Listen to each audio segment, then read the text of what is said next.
Nawa suriin niyo po kami, ang aming sarili, at suriin niyo ang pakikitungo namin sa aming kapwa sa mga bagay may kaugnayan sa paggawa, sa sipag, at sa katamaran.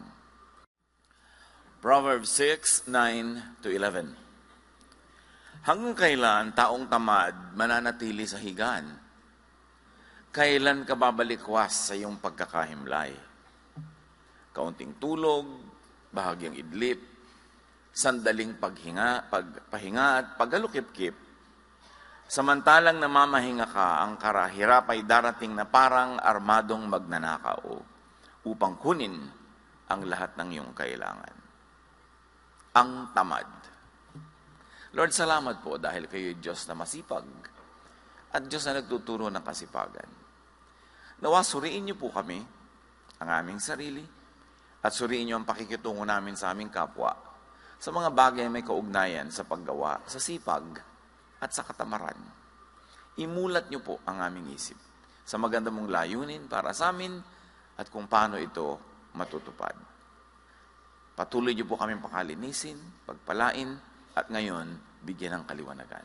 Kayo ang aming nilalapitan, tinig niyo ang ibig naming marinig. Salamat po sa ngalan ng iyong anak na si Jesus. Ang tamad. Kayo ba ay tamad? O baka may mga kamag-anak kayong tamad? Kasambahay na tamad, asawang tamad, anak na tamad, magulang na tamad. Problema talaga yung tamad. Proverbs 26:13-16. At suriin natin kung bakit kalaban ng kabanalan ng katamaran. A sluggard says, there's a lion in the road. A fierce lion roaming the streets. Ito ang tamad, marami siyang dahilan. Ayaw lumabas para magtrabaho, puro excuses. As a door turns on its hinges, so a sluggard turns on his head. Kung paano lumalapat ang pinto sa hamba, ang batuga naman ay sa kanyang kama. Alam niyo yung hinges, yung mga hinges ng pinto, ikot lang ng ikot pero walang nararating, nando lang siya lagi. At gano'n daw ang ulo ng isang taong tamad, pabiling-biling lang sa unan, laging nakahiga. Nakalapat siya sa kama. A sluggard buries his head in the dish. He is too lazy to bring it back to his mouth. Noong unang panahon, lalo sa Middle East at maging sa ating bayan, ang pagkain ay salo-salo, yung parang boodle fight. So nakatumpok lang yung pagkain, sama-sama yung rice nila at saka yung mga ulam, Arabic food yan Arabian food yung ganyang style of eating. So yun daw mga tamad, pag inilubog nila yung kamay nila doon sa tumpok ng kanin, hindi na nila maangat pabalik sa kanilang bibig. Nakakatulugan na ganon. In other words, wala silang natatapos. Ayaw nila mahirapan. A sluggard is wiser in his own eyes than 7 people who answer discreetly. At may isa pa na ugali ang mga tamad, they have very strong opinions. Alam nila. Magaling sila at sila ang tama. Magkakambal yan, yung katamaran at katigasan ng ulo. Ang tamad, yung kayang gawin, pero ayaw gawin dahil ayaw gumawa. O kaya, kayang gawin ng mas magaling, pero hindi ginagalingan para madalian. So kung tayo ay may kapansanan, may sakit, hindi katamaran yun. Ang tamad ay yung kaya, pero ayaw balikatin, ayaw gawin. But laziness had primitive adaptive function. Sa mga dami na nang nanuri niyang fenomeno ng katamaran, kanilang napagtanto na ang katamaran ay may magandang gamit noong unang panahon. In primitive societies, konti pa lang ang tao, mamitas ka lang ng bungang kahoy, kakain ka na, hanggang dumating yung development of hunting, na kung meron kang nahuli, kakainin mo ng maraming mga araw yon, hindi mo kailangan sobrang magtrabaho. In fact, hindi ka dapat sobrang magtrabaho. Kasi noon, pag naubos ang energy mo, hindi ka magsusurvive. May masasalubong kang mga wild animals sa daan, o may mga wild people, kailangan mong lumaban, you should conserve your energy. So, laziness had a primitive adaptive function, and one of that is to conserve energy. For competing for scarce resources, and for fighting or fleeing enemies and predators. Pero nung natapos na ang panahon na yon, primitive times of survival, na ang mahalaga lang sa tao ay kumain, wala nang iba, yung katamaran dapat na-outgrow na. Pero yung mga katamaran ng unang panahon na yun, it's because the creature that extends less energy on a day-to-day basis had a better chance at survival. Napaka-importante yun, yung least effort approach. But the least effort approach in modern times, in developed societies, will be very disadvantageous. Ang kailangan na to conserve energy is not to be tamad, but good planning. Good planning, not laziness, is now the best energy conservation scheme. Kaya sabi sa Proverbs 21:5, which obviously was written when society was already developed, the plans of the diligent lead to profit. So kung gusto mo magtipid ng energy, hindi na katamaran ngayon. Dapat magaling ka magplano. Para walang sayang na oras, walang sayang na investment, walang sayang na pagod. So, nung primitive times, yung katamaran was to achieve more with less effort. So there was a good time for it, but the Bible says for everything there's a season and a time for every matter under heaven. Hindi ko mo good ng primitive times, good na as civilization developed. Kaya sa 2 Chronicles 26:15, we see Uzziah inventing large arrows and catapults, effectively using less human power. Habang na-develop ang mga kabihasnan, na-develop ng mga tao ang mga kasangkapan, tools, to make more work with less effort. Now, may function talaga ang katamaran lalo noon to focus on immediate rewards. People then lived on a day-to-day basis. Wala silang balak mag-elementary, mag-high school, mag-college. Walang ganun. Kailangan lang mag-survive ako until tomorrow. Huwag ako makain ng mga wild animals o huwag ako mahuli ng mga wild people around me. And because of that, because people lived on a day-to-day basis, laziness does not look far out for future rewards. Dapat now na. Kaya yung mga tao na primitive pa ang utak o nasa primitive mode of thinking, walang plano yan sa future. They only want immediate pleasure. Kaya meron nagkaroon ng konting pera, one day millionaire, gagastahin lahat, sobra-sobrang kaluhuan, hindi bali na maghirap uli next week, nangungutang na naman. At yan ang problema mga kapatid, may mga tao na nasa modern times na tayo, nasa kuweba pa ang utak. Kaya hindi sila kasundo ng mga taong nasa ngayon na present na yung utak, tapos yung kapatid mo nasa kuweba yung utak. Hindi iniisip yung future. Pag nagkapera, sarap agad. Pag merong pleasure, pwede nang gawin ngayon, hindi bali na bukas. But as livelihood turned from gathering, hunting, which was immediate, to agriculture, laziness had become a liability. Kasi sa agriculture, magtatanim ka sa tamang oras. Pag nahuli ka, maiiwan ka ng mga ulan, mamaya, hindi lalaki ang yung tinanim.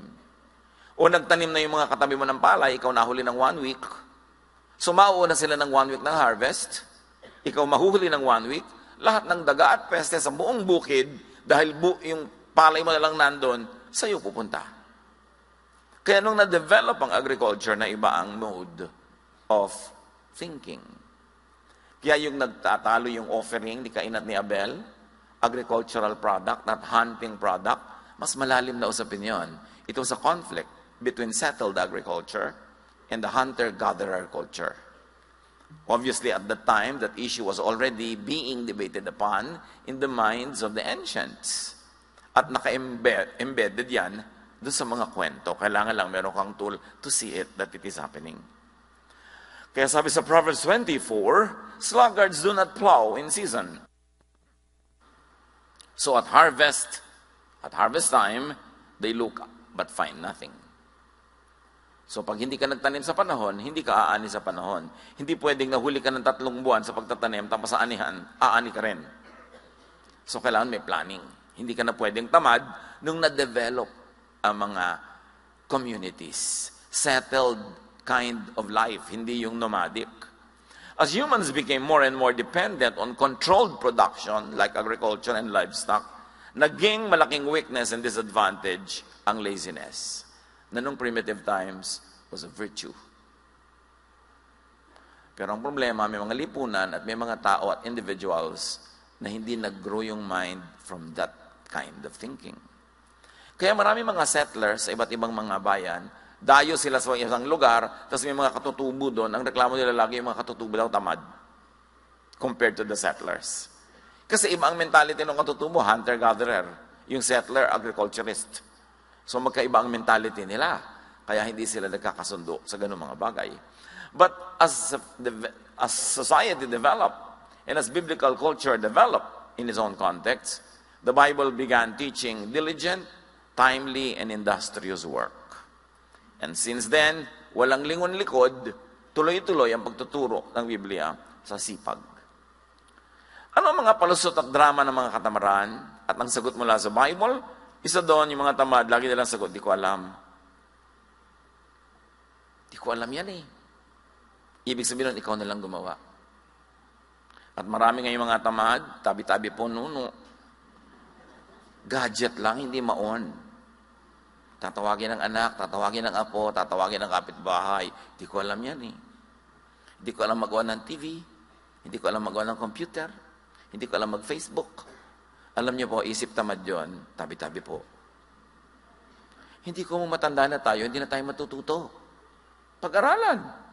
Kasi kailangan kasabay ng panahon ang paglago ng ating isip. Yun naman ay kung gusto niyong sumabay sa technology. Kung ayaw niyo naman, walang pipilit sa inyo. Pero hindi pwedeng gusto niyo mag-technology tapos laging ibang gumagawa. Learn it. Because that kind of mentality is a carryover of a primitive thinking and excuse. So ganyan sa mga gadgets, ganyan sa mga electronics. Sabi ng Psalm 25, 4-5, "Show me your ways, Lord. Teach me your paths. Guide me in your truth and teach me." The general idea here is to be teachable. And what does it mean to be taught? It is to be taught something new. Because you don't need to be taught something old. So, pag teachable ka, willing ka laging alamin ang bago. Kaya, ang sabi ng iba, techie is the new sexy. Nung araw na primitive ang society, kailangan mo ng muscle para ipagtanggol ang mga babae sa mga leyon, sa mga tribal war. Sexy daw yung maraming muscle. Pero ngayon, ang sexy guys daw yung magaling sa techie. Yung alam niya mag-photoshop, yung alam niya ganito yun, magpalipat-lipat, yun na daw ngayon ang kakit-akit na karunungan. Sabi nila, ewan ko sa inyo. 1 Peter 5:8, "Be alert and of sober mind. Your enemy, the devil, prowls around like a roaring lion looking for someone to devour." And if we may add, in the context of our discussion, to devour with laziness and with ignorance. Maraming paraan ng pag-atake sa atin ng lion. Basta anything that steals from you, that takes away growth or happiness or productivity, trabaho yon nung roaring lion. Proverbs 3:5-6. "Trust in the Lord who commands work. Trust in the Lord with all your heart and lean not on your own understanding. In all your ways submit to Him and He will make your paths straight to prosperity," if we can add. In other words, yung mga teaching na yan sa Bible, may particular truth yan doon sa context na tinuturo niya, pero may universal truth yan that you can apply to other particulars. Basta na universalize mo muna. At nakikita natin yung universal value of these teachings now being applied to work ethic. Ano pa mga palusot? Drama ng mga tamad. Baka mag-fail, baka tayo mapahiya, wag na lang. Yung laging takot mapahiya, takot mag-fail, isang uri ng katamaran. And because of that fear, you will be imprisoned and you will be in shackles and you will not be able to be free to do what must be done or to do what you could do. Kaya ang sabi ng Ecclesiastes 11:4, "Whoever watches the wind will not plant. Whoever looks at the clouds will not reap." Pag lagi ka daw natatakot mag-invest, natatakot kang magtanim, natatakot kang may simulan na project dahil baka hindi matuloy, baka sumama ang panahon, baka hindi mangyari ang gusto mo mangyari. Iyan ang mga kahit kailan ay hindi aani. Dapat willing ka na tumaya. You minimize the risks, you maximize the potential of success, but still, you should take risks. Kasali yun. Some people believe that their talents, their abilities and intelligence, or lack of it, are set at birth. Wala na silang ginagawa para i-develop ang sarili nila kasi iniisip nila lahat ng pwede nilang malaman at lahat ng pwede nilang kakayanan ay nung palang isinilang sila yun na at wala nang papalitan. But you know that the Bible always teaches development and growth. So keep changing. People of God, keep growing your mind. Ang tanging kulungan ng tao ay ang kanyang isip. Pag yung isip mo nang sabi, hindi ko kaya, hindi mo nga makakaya. Pag sinabi mong ayoko, hindi mo na nga magagawa. Pagka ayaw mo, yun ang limitation mo. Romans 12:2, do not conform to the pattern of this world, but be transformed by the renewing of your mind. Then you will be able to test and approve what God's will is. His good, pleasing, and perfect will. So kailangan daw, lagi kang willing to change your mind. As they say, only a fool does not change his mind. Willing ka dapat. Hindi yung ayaw mo na magpalit ng isip, ang isip mo sarado, dekandado. What will happen? Yun na lang yun forever. People grow with change, with practice, and with effort. And growth is a primary duty of life. Dapat nag-grow. Parang yung natatandaan ko isang drawing, yung caterpillar at yung kanyang kamag-anak na caterpillar na naging paru-paro na, may pakpak na. Si caterpillar para paring worm. Sabi ni caterpillar kay paru-paro, you changed. Sabi ni paru-paro, we must. Dapat nagbabago. Yung mga kaibigan mo sa baryo nung araw, pag uuwi ka doon, sabi niya, ay, nagbago ka na. Dapat. Alam naman hindi tayo magbago. Ikaw, ayaw mo magbago? Alam niyo, nagsasabi nun, yung nagbago ka na, yung hindi siya umasenso, tas ikaw umasenso. So, para tabla na lang kayo, gusto niya, huwag ka rin umasenso. Yung, naku, hindi mo na yan ma-reach. Dapat. Kasi kung nare-reach mo pa rin ako, ibig sabihin, hindi ako nag-grow. So, yung hindi ma-reach na ibig sabihin, iniiwasan kita, umayabang ako, kundi, busy talaga ako eh. Kasi marami kong ginagawa. Marami akong inaatupag, marami akong commitment, so hindi mo ako ma-reach kahit kailan na lang gustuhin mo. Pero makakatsyempo ka rin na ma-reach mo ako. Pero may problema tayo kung kahit kailan kita gusto ma-reach, available ka. Ibig sabihin, wala kang ginagawa. Hindi po kasiraan yung hindi ka na ma-reach. Tiyempo-tiyempo lang yan para mo ma-reach. But an achiever, an active person, a fruitful person, mahirap talaga laging makaladkad yan. Kasi may mga kaabalahan. Pero hindi tayo dapat nagdadrama na hindi ka na ma-reach, nagbago ka na. Sabi nga nung paro-paro, we must. We cannot remain caterpillars. We must grow wings and fly because we are butterflies. Mayroon pang isang palusot, I can't. Di ko kaya yan. Nadinig niyo ba yung katang, di ko kaya, di ko kaya, di ko kaya. Pag sinabi mo na sinabi yun, talagang hindi mo na nga kakayanin kasi nagpasya ka na di ko kaya. Laziness often comes from neurotic fear. Sa takot, abnormal takot na mabigo, na masaktan, na malugi, ayaw na lang. Namimili yung between the classical fear na flight or fight. Pagka man natakot ka, anong gagawin mo? Tatakas o lalaban? So maraming tamad, tumatakas na lang kaysa lumaban. But of course, in wise life every day, you must choose if it's better and more beneficial to just fly away rather than fight.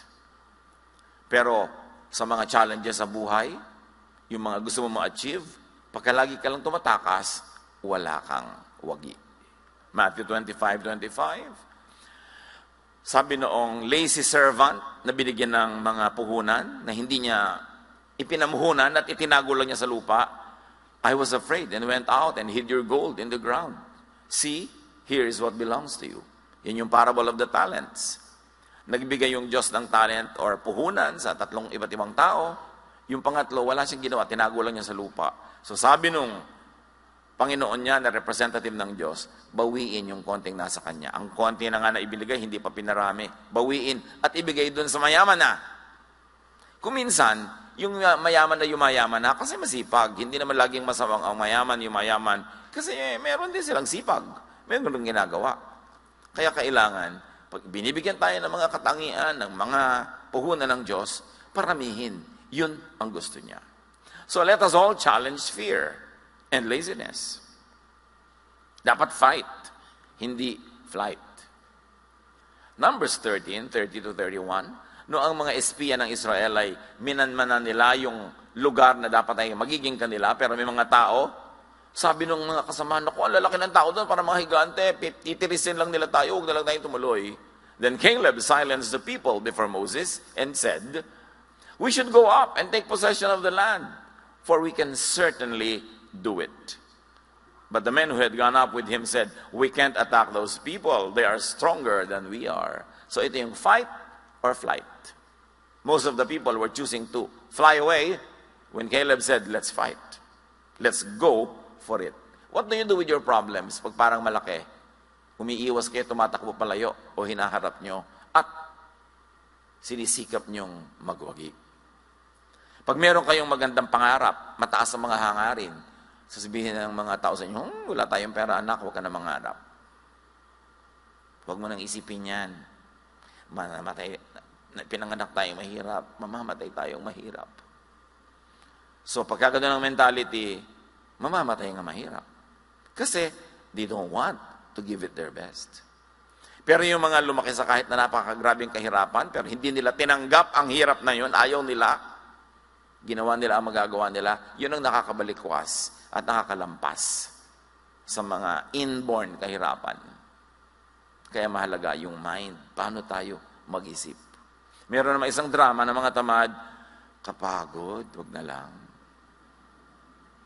Maraming ganyan, karpintero, may idinidescribe kang gawin. Sabi, sir, ang hirap naman yan, dalian na lang po natin. Sa mahirap nga, triple ang bayad. Kung sabihin madali, sa madali na lang po. Ano mangyayari sa buhay niya? Ayaw mapagod. Kasi ang tamad, ayaw mapagod. Alam niyo kung anong motto ng mga tamad? Di bali ng tamad, hindi naman pagod. Baka yan ay inyong memory verse. Life verse. Diba? Di bali ng tamad, hindi naman pagod. Nakita ko yan sa kwarto ng isang dati kong katulong sa bahay. Hindi ko naman ugaling magsusuot sa mga kwarto nila, pero minsan, nung wala na siya, umalis na, dahil may iba nang ginawa sa buhay, di nagpalinis ako, nakalagay sa dingding niya, di bali ng pagod, di naman tamad. Di bali ng tamad, di naman pagod. Kaya ito pala yung motto niya, kaya laging araw-araw kami may tunggali. Proverbs 24:30-31, I went past the field of a sluggard, past the vineyard of someone who has no sense. Thorns had come up everywhere, the ground was covered with weeds, and the stone wall was in ruins. Sabi niya, dumaan ako sa property ng isang tamad, walang utak. Gano'n, naku, puro dawag, puro tinik, puro damo, at giba-giba ang kanyang pader. Ganon daw pagtamad. Pero kahit naman sa kasipagan, mga kapatid, huwag OA, don't exceed limits. Kahit yung mga paggawa ng mabuti, paglilingkod, dapat may pahinga ka rin, ha? Huwag naman yung extreme. Mark 6:31, no, ang mga disipulo ng Panginoon ay hindi makapagpahinga, hindi makakain dahil sa dami ng pinaglilingkuran, subalit napakaraming taong dumarating at umaalis at hindi na nila makuhang kumain. Kaya't sinabi ni Jesus sa mga alagad, magpunta tayo sa isang lugar na kung saan maaari tayong makapagsarilinan at upang makapagpahinga kayo kahit na kaunti. Ganyan kung gano'n kabait si Jesus. Pinaglilingkuran ng kanyang mga alagad yung mga tao, pero sa inyo, magpahinga muna tayo, iwan muna natin sila. Doon sa tayo-tayo lang para kayo makapagpahinga. So huwag naman tayong extreme sa sipag, kahit pa nga sa mga gawain ng Diyos. Kasi ang Diyos nga nagturo ng pahinga. On the seventh day, we should all rest. Isa pang drama ng mga katamaran yung, hayaan na. Sige na lang. Ecclesiastes 10:18, through laziness, the rafters sag, because of idle hands, the house leaks. Pag daw tamad yung tao, lumulundo na yung mga bubong niya, tumutulo na mga bubong, wala lang. Sige lang, okay lang. At hindi dapat ganon. Ganon din sa katawan. You maintain the house, but you also maintain the temple of the Holy Spirit, which is the body. Hindi ka dapat tamad sa hygiene at hindi ka dapat tamad sa healthful habits. At isa pang drama ng katamaran yung if only. Kung pinanganak lang sana akong mayaman. Kung ipinanganak lang akong ganito, kung meron akong ganyan. It's not what you do not have that should define you, but what you can have, even though you did not have it before. Ecclesiastes 11:6, sow your seed in the morning, and at the evening let your hands be not idle. For you do not know which will succeed, whether this or that, or both will do equally well. Sabi niya, alam niyo, hindi niya naman alam kung alin sa mga itinanim niyong tutubo, alin naman mumunga, so dami-damihan niyo ang tanim. Iba-ibang pananim, mag-diversify ng konti, kasi hindi niyo alam kung alin ang mapagpapala.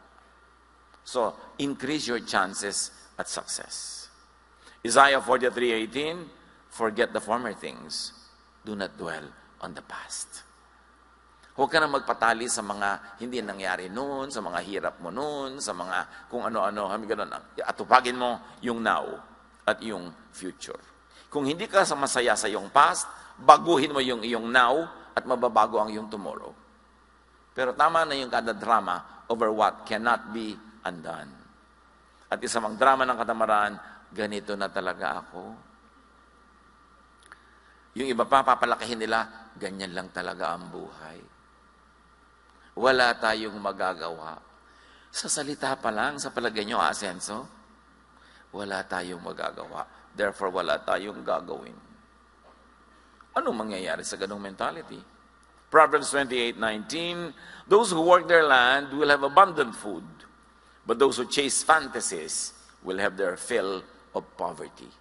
Yun daw ang hinahabol ay guni-guni, pangarap lang pero walang plano, kahirapan ang susunod dyan. Ganyan ang gambling. Ganyan yung easy money. Ganyan yung mga kung anong racket. Huy, sumali tayo dito. Sa 3 buwan lang, magta-times 10 ang pera natin. Hindi, pera nila ang dadami, hindi yun sa'yo. Huwag kang maniwala sa ganyan. When it's too good to be true, 99.99%, it's not true. Ang lagi nyo itatanong, at lagi ko pinapaulit-ulit sa mga nagiging biktima ng mga kung anong racket. Nag-i-invest, nauubos ang pera, pati gintong ngipin, binabakbak para invest. No? At idadamay siyempre mga kapatid, mga kaibigan. Kaya mamaya sila-sila nag-aaway at nagsisisihan. Ang isipin niyo lang ganito, kung talagang kikita tong scheme na to, pag may nagpupunta sa'yo, nag-aalok, alam mo kung talagang kikita yan, ba't di mo ilok sa mga kamag-anak mo? Bakit sa akin? Bakit? Love mo ba ako? Hindi naman tayo magkakilala, hindi mo ako love. So bakit mo ako gustong kumita? Ba't hindi yung mga mahal mo sa buhay ang pakitain mo? Ganito lang ang isipin mo. Pag kami nagbibigay sa inyo ng kung ano-ano mga investment, huy, alam mo, kikita ko dito. Ba't di ikaw? So, dinami-rami ng kamag-anak mo ng father side, mother side. Tapos kamag-anak ng asawa mo, mother side, father side. Bakit hindi sila? Ba't sa akin? Yun lagi nyo itatanong para hindi tayo nauuto, mga kapatid. Pag parang napakaganda at kaakit-akit ang inaalok, ang itanong mo lang, love ba niya ako? At kung hindi kanya love, magduda ka. Bakit niya sa'yo ibibigay? So, yan daw mga fantasy ang hinahabol, yan ang sumasadsad sa pagdarahop. Kasi hindi plano ang kanilang scheme para makaon sa buhay, kundi pangarap at guni-guni. 2 Thessalonians 3:11-12, we hear that some among you are idle and disruptive. They are not busy.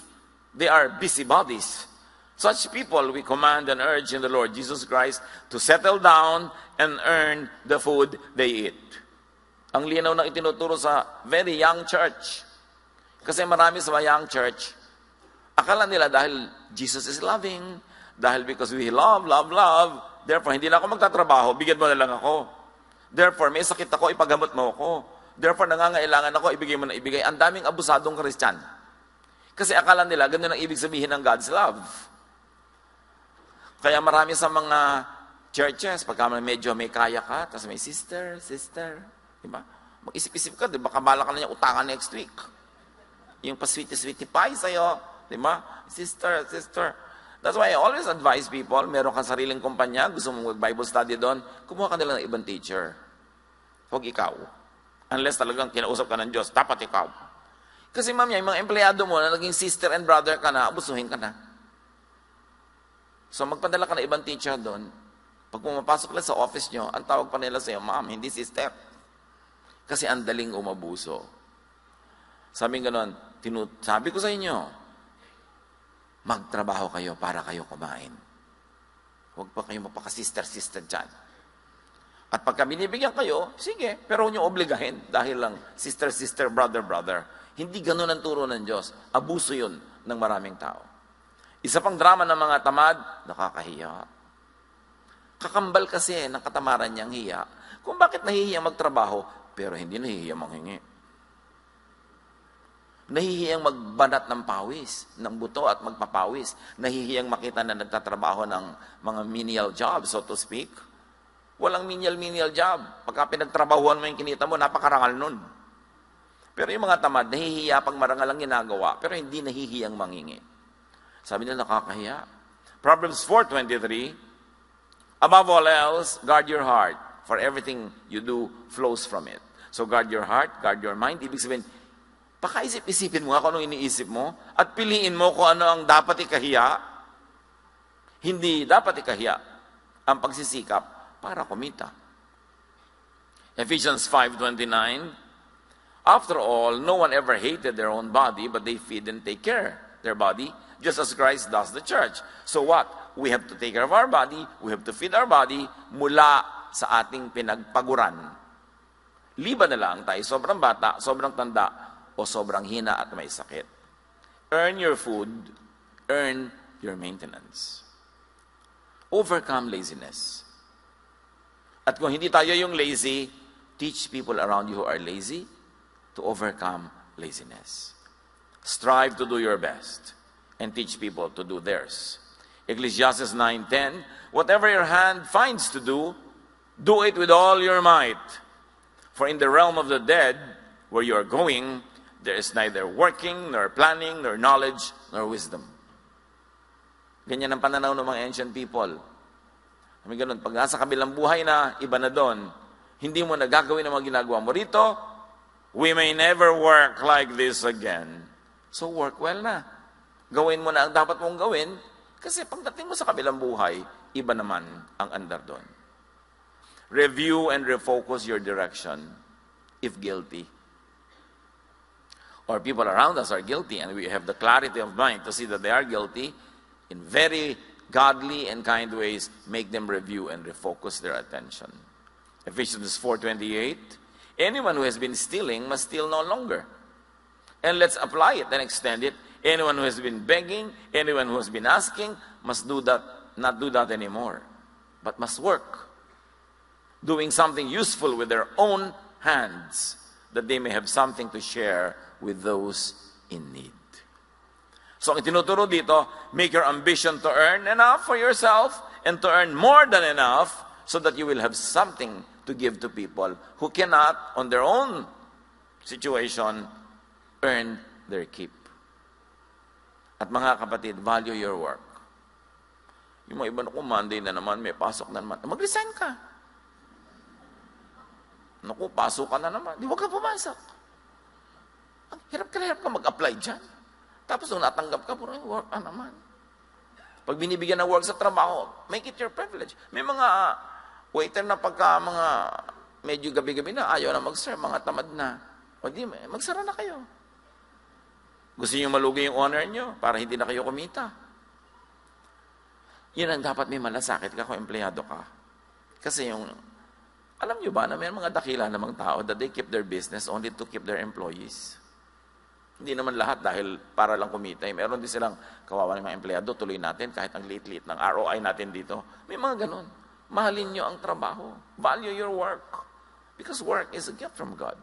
Acts 20:34-35, you yourselves know that these hands of mine have supplied my own needs and the needs of my companions. And this is Paul speaking.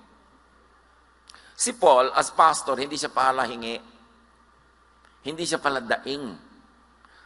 He was a doubly productive pastor because aside from doing his work, church work, he was making tents. He had a trade that earned him money. So hindi siya yung paladaing, palahingi, lagi na lang nagpaparinig. Hindi ganon. Sabi niya, kailangan nakikita nyo, pinagtrabahuhan ko ang mga kinakain ko. At nagpapakain pa ako ng mga kasama ko. In everything I did, sabi niya, I showed you that by this kind of hard work, we must help the weak. Remembering the words of the Lord Jesus himself, it is more blessed to give than to receive. So mga kapatid, produce surplus as much as God enables you. So you'll be able to give. But rest well and rest enough. Kasama ng tunay na trabaho ang pahinga. Kasi pag hindi ka nagpahinga, bukas yung trabaho mo walang kwenta. So dapat nagpapahinga ang tao. Hebrews 4:10, for anyone who enters God's rest also rests from their works, just as God did from His. To be able to work again. Ang matalinong employer gives enough time of rest kasi quality ang trabaho ng kanyang mga workers. If not coming from genuine love, at least you must be wise that a rested worker works better. Overcome laziness and keep track of your improvements and progress. Hebrews 6:12. We do not want you to become lazy, but to imitate those who, through faith and patience, inherit what has been promised. And this is spiritual and practical laziness being discussed here. So, sabi nga nila, be sipag. Kailangan masipag tayo. Don't be tamad. Proverbs 19:15, ang taong tamad ay laging nakatihaya, kaya't siya'y magugutom, walang panlagay sa sikmura. Take note, meron din mga laging nakataob. No? Kasi nakataob sila mahiga. So ano lang yan? Figure of speech. May mga tamad, lagi na lang nagpapahinga, hindi naman pagod. Bakit pahinga ka ng pahinga? Teach the lazy to be sipag. Huwag konsentihin. Huwag premyuhan. At dito magaling ang maraming ina sa bayang Pilipinas. Nagpe-premyo sa mga anak na tamad. At ang pinarurusahan, mga anak na masipag. Anak, kawawa naman yung kapatid mo. Nakabuntis. Ipadoktor mo yung nabuntis. Ikaw magbayad sa panganganak at sa gatas at sa pag-aaral anak hanggang mag-college. Kawawa ang kapatid mo. Gusto sabihin, inay, sa akin, hindi kayo naaawa. Yung tamad yung batugan na anak nyo, lagi na lang yun, laging pinagdidilhensya sa akin. Nakaprenda na ang kaluluwa ko ka. Tutubos dyan sa anak nyo, sa preso. Ang gusto pa, magandang motor. Ang cellphone, gusto pa, latest. Wala namang kita. Pero maraming ganun magulang. Laging binabakalan yung matinong anak. Para doon sa mga anak na batugan. No, that is not godly. Proverbs 6:6-8. Go to the ant, you sluggard. Consider its ways and be wise. It has no commander, no overseer or ruler, yet it stores its provisions in summer and gathers its food at harvest. Sabi, sa langgam lang, pwede na kayo matuto eh. Ang sisipag nila. So dapat ganun din ang tao. Higit pa ron. Reward kasipagan, do not reward katamaran. Kaya maraming tamad kasi maraming konsentidor. Subukan yung magutom yan pagka hindi talaga nagtrabaho. Pero lagi natin sinasagip sa mga pagkakalunod nila na sila naman ang tumatalon sa tubig. Lagi nating inililigtas sa mga problemang sila ang gumagawa. Lagi nating inilalayo sa mga pagsisingil sa kanila na mga inutangan nila. At ang ating ipinapahamak, ginagasgas, inaabuso, yung matitinong miyembro ng ating pamilya. That is not godly. 2 Thessalonians 3:10, nang kami ay kasama pa ninyo, ito ang itinuro namin sa inyo, huwag ninyong pakainin ang sino mga ayaw magtrabaho. Sa Bible galing yan ha. Ba't ninyo isulat sa Manila paper, pentel pen, at ilagay nyo sa inyong dingding. Yung mga anak nyo batugan na, yan ang ulam. May binigay ka bang pamalengke? Wala. Ayan, daliri mo, ipalaman mo sa tinapay, anak. Hindi ka naman nag-entrega, hanap ka pa ng hanap ng ulam. Kasi kinukonsente. Charity is to give to the needy. Pero hindi lang tayo called to be charitable, we're also called to be just. Justice is to give to the deserving. Yan ang drama ng lahat ng politiko natin eh. Laging give to the poor. Wala pa ako narinig sa politiko na give to the deserving. Lagi nilang gustong hututin yung tax na binabayad ng middle class na overtax and overwork para ipamigay sa mga hindi nagbabayad ng tax. Although yung iba naman talaga dahil sa hirap, hindi tuloy makabayad. So may mga deserving talagang tulungan, pero hindi lagi tayong romantic to always give to the needy, forgetting to give to the deserving.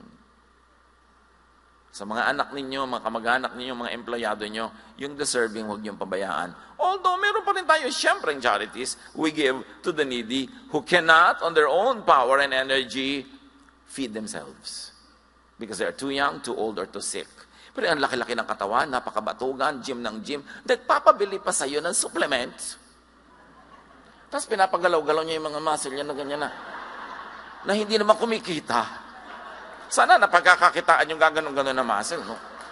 Importante, huwag tayong konsentidor sa tamad.